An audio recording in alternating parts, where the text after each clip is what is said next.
আসসালামু আলাইকুম সবাইকে। আশা করছি সবাই ভালো আছো। আমিও আলহামদুলিল্লাহ তোমাদের সবার দোয়াতে ভালো আছি। দেখতে পাচ্ছ ধান শুকানো হয়ে গেছে, এখানে তোলা হচ্ছে। তো আমরা আসবো শুনেই হচ্ছে ধান শুকাতে দিছিল, কারণ এটা আটা বানাবে। তো নানা বিকালের দিকে নিয়ে চলে যায় ধান ভাঙাতে। তারপরে সন্ধ্যার পরে আমাকে আমার বড় মামি বলে চলো ভেলপুরি খাইতে যাই। তারপরে এটা সবাই জানে, আমার মামা আমার মামিরা জানে যেটা আমার পছন্দ, তাই বলে চলো তোমাকে নিয়ে যাই। বড় মামির সাথে করে যাই, যেহেতু বড় মামা এখন বাসায় নেই, সে অফিসে আছে, এজন্য বড় মামির সাথে করেই আমি যাই। এটা আমার অনেক পছন্দের একটা ফাস্টফুড আইটেম আর ঈশ্বরদীর ভিতরে। তো খাওয়া শেষ করে ওখানে বিল দিয়ে তারপর আসি। বের হওয়ার পরে আমরা শহরের ভিতরে যাচ্ছিলাম, কারণ আমার ছোট বোন বলছিল সে ভেলপুরি খাবে না, সে হালিম খাবে। তার জন্য হালিম নেওয়ার জন্য শহরের ভিতরে যাচ্ছিলাম। মামি বলল চলো গাড়িতে যাই, কিন্তু আমি বললাম না মামি, গাড়িতে যাব না, হাঁটতে হাঁটতে যাব।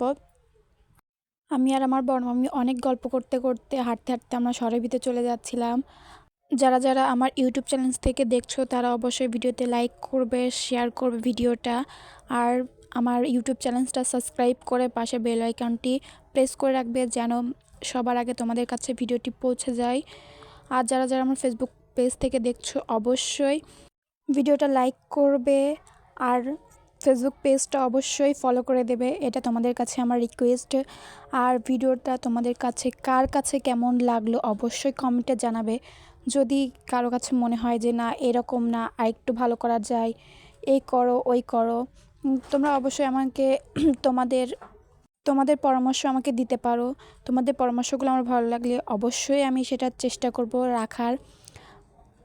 মামির সাথে কথা বলতে বলতে এই তো চলে আসলাম ফুড কার্টের এখানে, যেখান থেকে আমরা আমার ছোট বোনের জন্য হালিম কিনবো। তো আমরা যেই দোকান থেকে হালিম কিনবো সেই দোকান থেকে আমরা সচরাচর ঈশ্বরদী গেলে আমরা এখান থেকে পিঠা খেয়ে থাকি।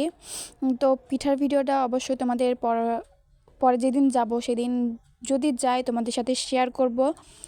তো এখানে প্রচুর ভিড় থাকে, যেহেতু পিঠা এখানটাতে সবচেয়ে বেশি ভালো হয়। তো এখানে প্রচুর ভিড় থাকে, অনেকক্ষণ লাইন দিয়ে দাঁড়া থাকার পরে তারপর পিঠা বা অন্য কোনো আইটেম পাওয়া যায়। যারা প্রথমে এসে সিরিয়াল দেয় তাদেরকে প্রথমে দেয়, যারা পরে আসে তাদের পরে দেওয়া হয়। আর এখানে পিঠা তোলার পর ওরা সময় পায় না, যে অনেকটা ভিড় হয় যা বলে বোঝানোর মতো না। আর অবশ্যই খাবারটা মজার জন্যই অনেক ভিড় হয়। তো এরপরে গেলে তোমাদেরকে দেখানোর আমি চেষ্টা করব। তো পরের ভিডিওটা শনিবারের দিনকার ভিডিও। আমার মামাতো বোনরা তারা তার নানু বাড়িতে বেড়াইতে যায়। আমাদের মানে ওদের আগে যাওয়ার কথা ছিল, যেহেতু আমরা যাব, আমার ছোট ভাই ওদের সাথে খেলা করে গেলে ওদের ছাড়া থাকবে না। তাই আমার আম্মু ফোন দিয়ে বলছিল যে ওরা যেন আমরা যেদিন আসবো সেদিন সকালে চলে যায়। সকালবেলা ঘুম থেকে ওঠার পরে আমরা সবাই মিলে ওদেরকে ট্রেনে তুলে দেওয়ার জন্য যাই। গিয়ে আমার ভাই তো অনেক খুশি, ও ট্রেন অনেক পছন্দ করে। এ আমাদের এখান থেকে ট্রেন যায় খুব কম, তারপরও আমার আব্বু ওকে নিয়ে যাওয়ার চেষ্টা করে মাঝে মধ্যে। দুইবার ওর ট্রেনে উঠছে ওর এত বড় বয়সে।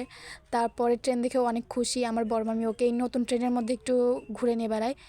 ট্রেনটা অনেক সুন্দর, নতুন, এখনও চালু হয়নি। আর লোকাল ট্রেনের কথা কি বলবো, আমাদের প্রথমে এই ট্রেনে করে পাকশি যাওয়ার কথা ছিল, কিন্তু যাইতে পারি না ট্রেনের অবস্থা দেখে। কিছু বলার নেই, ট্রেনের অবস্থা দেখে যে যেখান থেকে পারছে সে সেখান দিকেই উঠতেছে।